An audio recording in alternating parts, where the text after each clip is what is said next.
Hi everyone, I am Dr. Sarah Saxon, double board certified facial plastic and reconstructive surgeon.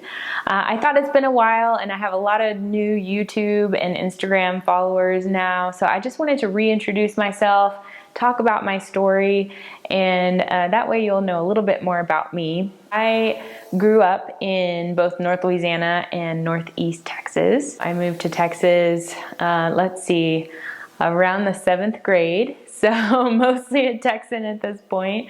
Most of my extended family live in Louisiana, however, so I love crawfish.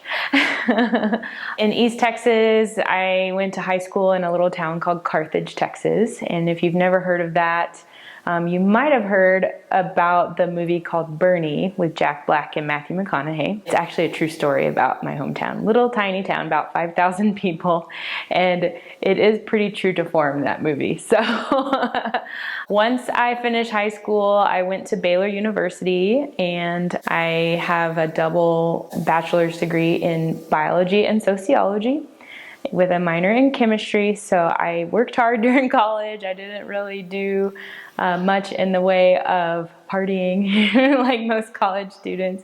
I lived in the library, but I was also a lifeguard. I love the water. We had an indoor water park, and so we were able to manage the slide as well as the marina. So I know how to manage a little sunfish sailboat, go in the river, so that was nice. I always knew I wanted to be in medicine. However, I grew up in art as well, so I'm a little bit of an art geek and a science nerd, and I thought the best of both worlds would be facial plastic surgery. When I was in high school, I was the president of the art club and I always had an interest in the face, and so my art teacher back then, if she had someone that wanted a portrait drawn or painted, she would refer them to me, and I would charge about $50 or something just to give me some gas money to go to the movies or something. So I always had an interest in that.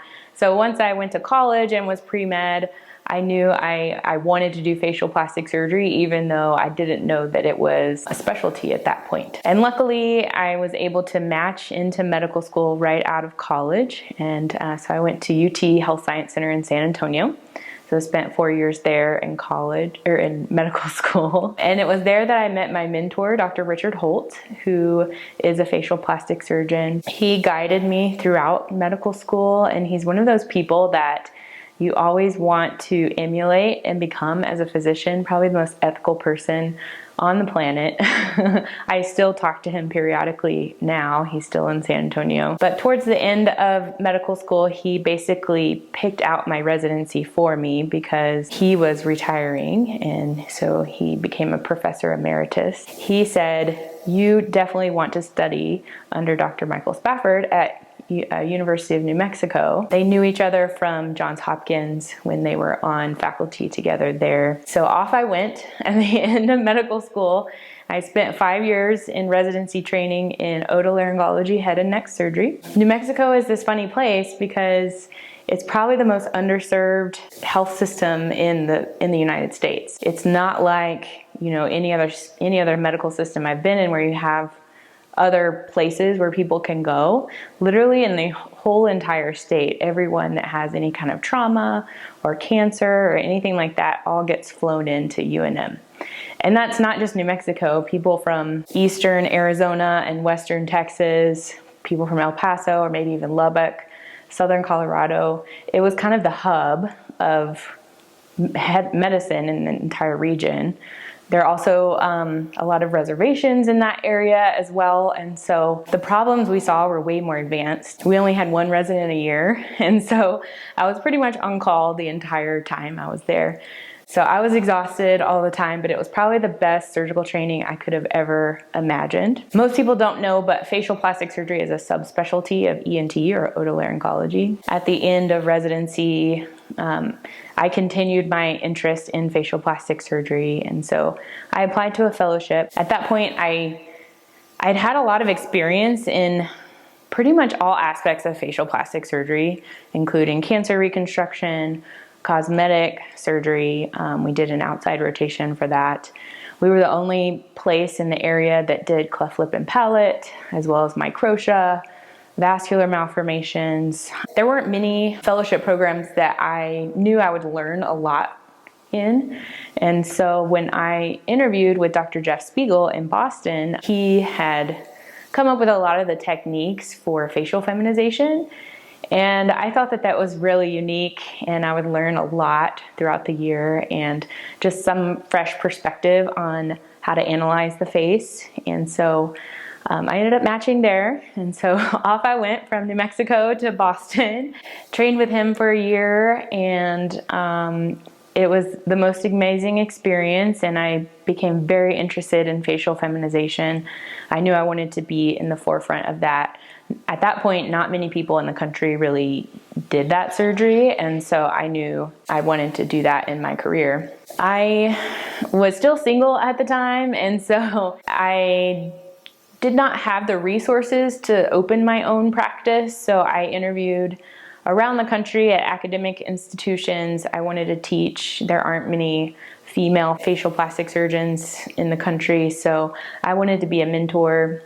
At the time, my mom was also sick with pulmonary fibrosis, and so she was actually on the lung transplant list at UT Southwestern. I received a job offer there, and it was just kind of the best opportunity for me to be with my family. It's a very well-respected institution. I knew that I could try to grow something there. Well, a couple years down the line, and my mom ended up passing away before she had her transplant, I needed a change. And so I decided, I really like the business aspects of medicine as well.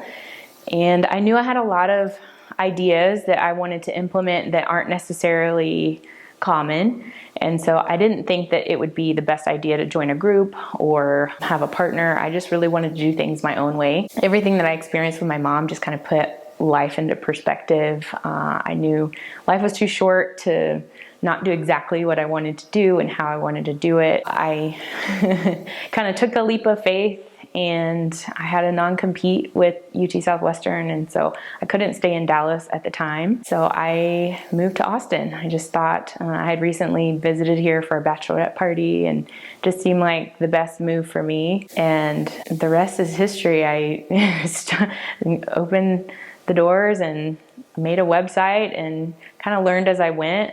They don't teach you about business in medical school, so it took a lot. I had to basically give myself my own MBA. 5 years in now, and I have a really good idea about where I want to go for the future. I'm now back in Dallas. I have a second location there, which is thriving. Both the Austin and Dallas locations are growing really fast, and I'm at a point right now where we're building out a nice big office with a surgery center in Austin. I couldn't ask for anything more. I mean, life is pretty good right now. It's not without its own stresses, of course. I just am very thankful for all of the patients who come to me, and I see people regularly. So it's not just a surgery that they come in for and I never see them again. Like, usually I maintain a really good relationship with them over time, doing skin treatments and injectables after their surgery. The rest is history. So if you have any questions for me, please leave a comment down below and I'd be happy to respond. Again, I'm Dr. Sarah Saxon, double board certified facial plastic surgeon.